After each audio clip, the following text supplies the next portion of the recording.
Part 2.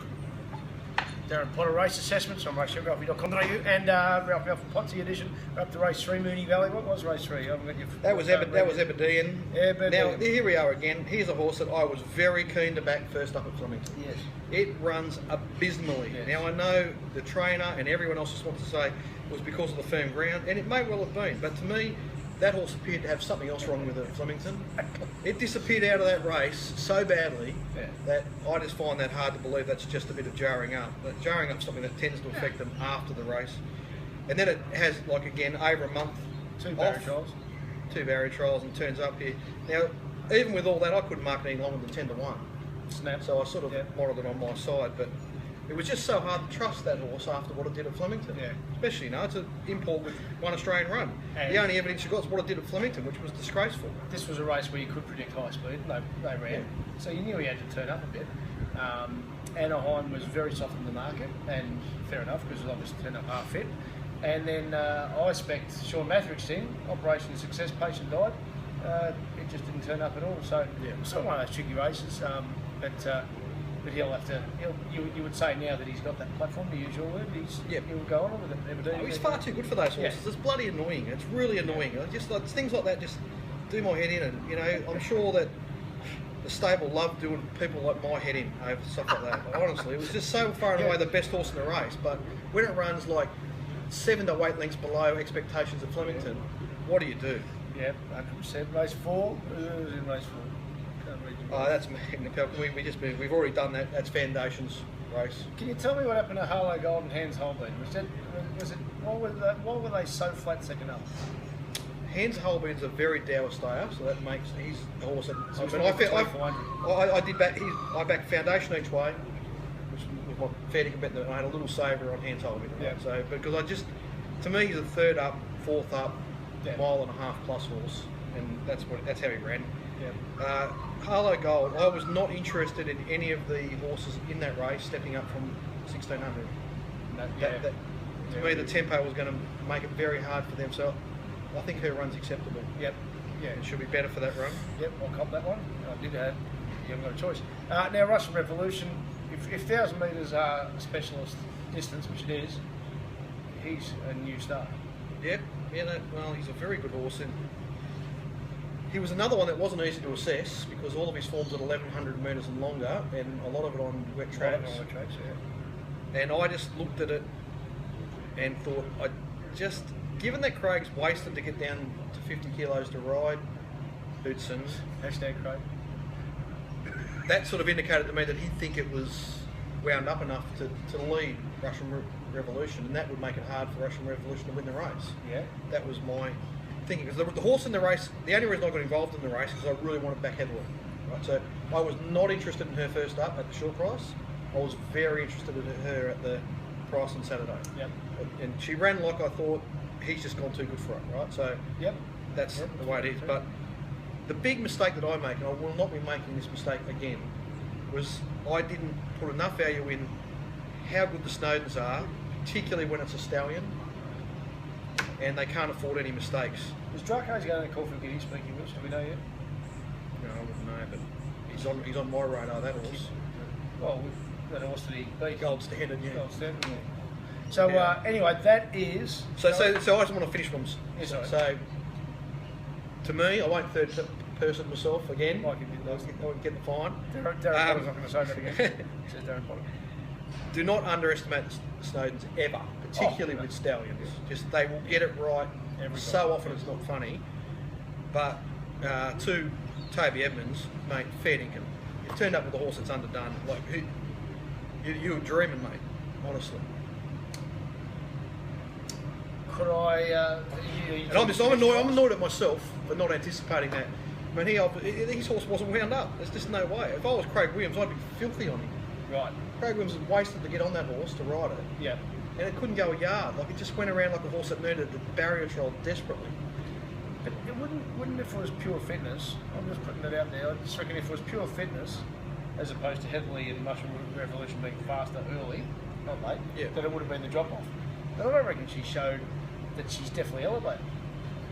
She might be in that group of very good 2-year-olds that that's their level. Well, you know, time will tell. So who knows who's right? Yeah. My view is that a horse like her should have had a significant advantage over the older horses in that race, and she was not wound up to run at her top speed. She couldn't get to it. The other thing with she ran the race out because she's got a lot of talent. Yeah.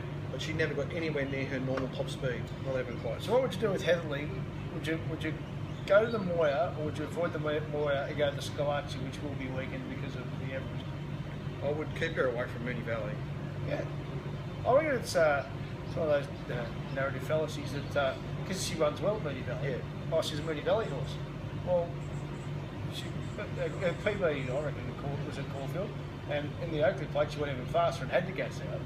So Caulfield, to me, firm Caulfield fence on, who's going to catch her? Yeah, absolutely. You know, and there were other. I reckon Cepedo was fine and Miss Rock was fine. Yeah, all good. So pretty strong race pick. Yeah, absolutely. And the winner just like too good to the Snowdens. Well done. So Senator, another car crash there, and handing up, and Mark Zara Scholes, who got the drift, so probably short of fitness, didn't need to be fit the way the race was run. Can we put Mark Zara out at the top level? Yeah, well, at the moment he's just riding in supreme form, Mark. Yeah. He's really riding as good as he ever has. Yeah. I had a really good bet on him last week at Sandown on Wednesday, positively high, like it was favourite, so no big deal. But just Mick Price, just riding with so much confidence, like it was superb. So finally, after race 5, the Schmozzle that was, I got back on the horse. You will start turning, yeah. So I level stake Shoals and Sonadat. I'd taken a heap of the early price Sonadat. Yeah. And only back Shoals in the last 30 seconds, so it was perfect. Oh, well done. Happy days. Happy days there. I stayed out there. Race 7 was the Brave Smash. Brave Smash. What'd you make of it? Flat run win? Yeah, it was a little bit flat. I think the win's got a lot more merit than it looks to the eye. I think there's a lot of merit in that win. I think it gives that horse a really strong platform. So if we're saying that was first up, we're saying this is second up. Yep. So the fork in the road question is, if the Everest wasn't worth the money that it is, it would be a moral on the Epsom, wouldn't it? Well, it did another run. Yeah, but you'd give it. Yeah. If you had a 1500 metre run or something. But because the Epsom, what's the Epsom worth? $750,000 or something, and the other were 10 million. Yeah. They got it. And so do you back down and to get it wrong or right? He's going to have to go a lot faster, but we know he can, but the question is how much. No, he can go lengths. I think he could go 3-4 lengths better than that easily. Yeah. Easily. I think I'm expecting what a minimum of it, even at 1200. 1300 would be better. Yeah. You know, well, 2 starts down the track a bit further. But I'm expecting, so first up there, he's dropped off a couple of lengths probably. I'm expecting back above the first up level. And that added to Keener Ray's disappointment, the fact that he didn't run that well. I mean, he just didn't elevate. The horse in that race that is just crying out to win a race, if only they can get him to parade sensibly. If he was just a more sensible horse, is his own worst enemy is Lee Friedman's horse. Santa Ana Lane, honestly. He should have finished second clearly. He should have troubled the winner, I think. It's a good straight. He'd be perfect for the straight, wouldn't he? 1200. He's run down the straight. He's had one. It was awful, but it was. That was a Mark Peters with the wrong lane over 1,000. You know. Maybe. Race 8 was the Dardo, which genius trainer Murray Baker. I believe one of the best blokes of all time. But you do have to laugh a little bit on the post-race interview when he says, "Oh, I didn't expect it to be that fit in the 7s and the 5s." You have to laugh a little bit there. Yeah, no, just make your own judgments about Murray's horses. He's the Kiwi equivalent of the Snowdens. Yeah. He is just, there's no better trainer than him. So if you're looking at back at her in the futures things, you think she's good enough, go right ahead, because he'll get it right. Yeah, 100%. And there was one of those reflection ones, but you think, it's not a bad training effort for a Kiwi to win the Derby and the Oaks, as he did in the order with John Snow. Yeah. John Snow was good enough first up. Yeah. So he's out for a good prep. Anything else from the race? Abby Marie, I suppose. No, I think in that race, just be careful with it a bit. The riderless horse made a complete mess of it. I don't think. Yeah, it's sort of. good fitness base for all those horses, but I don't expect them to that form to hold all the way through the race, if that makes sense. But the winner, you know, Abbey Marie and Bonneville ran really good races. Yes. I'm just saying that some of the beaten horses there might bounce back. Yeah, because they moved very fast. And Stampede, the market only wanted one, and that was it. It's a funny one, Ralph, because I actually, when I first did this race, I was giving Mahoney some hope, you know, an each way chance, and I thought Stampede's problem in the race was Mahoney. I get up race morning and Mahoney's out. Yes. Now I was just going to adjust my market. I thought, no, hang on a minute, don't do that. Go and do the race again properly. Yes. As soon as I did, and I originally marked Stampede 10 to 1. Yeah. As soon as I did the race again properly, yeah, it was very easy to mark Stampede 5 to 1 without Mahoney there. Yeah. And as the day went through, I got more and more. Yeah. I kept thinking, hang on a minute, that horse is going to win the last race.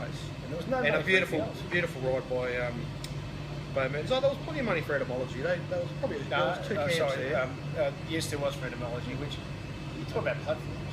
Surely that is good. It was a good run first up. Yeah. But surely that's not a platform. 432 days, second up with travel off a fast run race. Well, in hindsight, it looks like not much good, but that was its first run as a gelding, and it looked like a different horse. So, but still, that's still its gap. I mean, that's that's a fair horse, you know. But in hindsight, that makes sense. Before the race, I was willing to give it the benefit of the doubt. You know, I'm backing both. So, but conversely, the other two that the market just hated, and the market was right, was Boom Time, Legless, and Big Duke. And well, I was going to say Raw Impulse. Yeah, both as well, but also Big Duke. Big Duke was a good enough run from well back. It's very good run. But the market wasn't interested in it when it was well back. So I reckon it's got that platform now. Yeah, absolutely. For both those horses, that was a run to set them up. Yes. And they were, Yep. Just quickly, I heard Rich on 7-2. We watched 7-2. Very good coverage. Melbourne and Sydney, very easy to watch people in Richo and Michelle Payne and Jace Richardson. Richard Freeman. So he said something about Winks. They're getting into him about Winks, saying, you know, would you take $1.50? And he said, well, you might get $1.50 on the day. Now, he had me up until then, because I can't see $1.50 on the day. But my question is when people want to argue with Richo on that, if what he's saying is you get no enjoyment about taking $1.50 about a racehorse, so much can go wrong 6 weeks out, well, then I'm entirely with you. Yeah. What possible enjoyment could you get out of backing a racehorse 6 weeks out of $1.50? I suppose if it all goes to plan, you watch the race, you'll be $1.10 and you've taken $1.50, right? But you won't feel that way if something goes wrong and she. That's what I mean. She's not there on the day. So because it wasn't actually until because I've grown up and raced a bit like you, but a footy punter who I know, he had a massive bet on Melbourne to win the Wooden Spoon the year they won the Wooden Spoon. And gee, that's, you know, what can go right, what can go wrong is your initial thing when you see them bet like that. And then you think, no, it doesn't matter how it pans out, they're still going to be shit. But with a racehorse, the reverse, you know, if you want a premiership bet or something, if you start player, if something goes wrong with Dusty Martin, Richmond probably won't win, but they might because they've been playing so well. But with a racehorse, that's it. Your bet's done. So, what's your view towards futures betting? Well, look, I don't do a lot of it because to me, my betting's all about position and strength, and I can't assess it till I've got the barrier drawn. So that's I tend to wait. But for punters that are going to do it, I think it's absolutely fine. I'd have a separate bank for those bets. Yep. I'd treat it as an entity into itself. Yep. And go from there. And a novelty sort of sideline for you. I think people would take it seriously and definitely find an edge there and make money out of it. You'd have to know exactly what you're doing, right? So you have to understand market percentages and how to price races that far out, which wouldn't be easy. But I'm sure it's doable. And I would just say, look, from a pre-post point of view for this coming spring, I've had a look. I've been getting right into the Sydney form the last 4 weeks and everything else.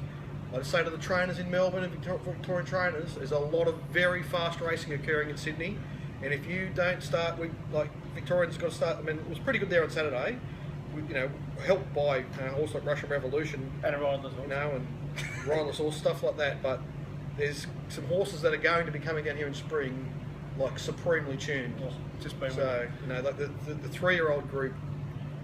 At the moment, the Melbourne group are well behind.